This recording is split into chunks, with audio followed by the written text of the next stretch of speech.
Glory to God.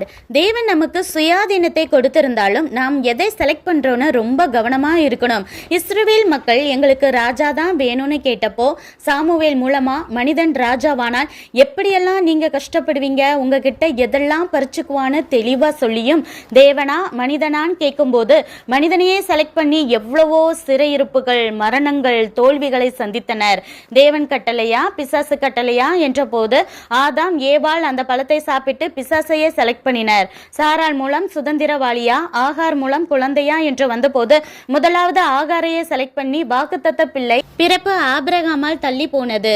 Solomon 1000 பெண்களை திருமணம் முடித்தது. கேயாசியின் பொருளாசை, யூதாஸின் 30 வெள்ளிக்காசு, சிம்சோனின் தவறான பெண்களுடன் இச்சை, சவுலின் அமலேக்கியர் ஆடுகள் மேல உள்ள ஆசை என பல தப்பான செலக்ஷனால முதலில் அது எல்லாம் சந்தோஷத்தை மட்டுமே தருவது போல பிசாசு ஒரு மாய தோற்றத்தை கண்களுக்கு காட்டினாலும் அதன் பின் எவ்வளவோ பெரிய தேவ திட்டங்களையும் ஆசீர்வாதங்களையும் தரிசனங்களையும் விற்று டெம்பரவரி மாயையான ஆசீர்வாதம் பெற்றிருக்கிறார்கள் என பைபிள் எச்சரிக்கிறது. தேவன் சொல்றது மட்டுமே கேட்க நான் என்ன ரோபோட்டான்னு நினைச்சு தப்பானதை செலக்ட் பண்ணா பாதிப்பு உங்களுக்கு மட்டும் இல்ல, உங்களை சுத்தி உள்ள உங்களுக்கும் தான். ஏசப்பா செலக்ஷனாலும் ஃபால்ட் வரும், அதை அவரே ரிப்பேர் ஏன் புதுசாவே சேஞ்ச் பண்ணியே கொடுத்துடுவாரு. அப்புறம் என்ன, நமக்கு ஏன் வீண் வம்பு? இயேசுவையே செலக்ட் பண்ண சொல்லிடுவோம். நன்றி.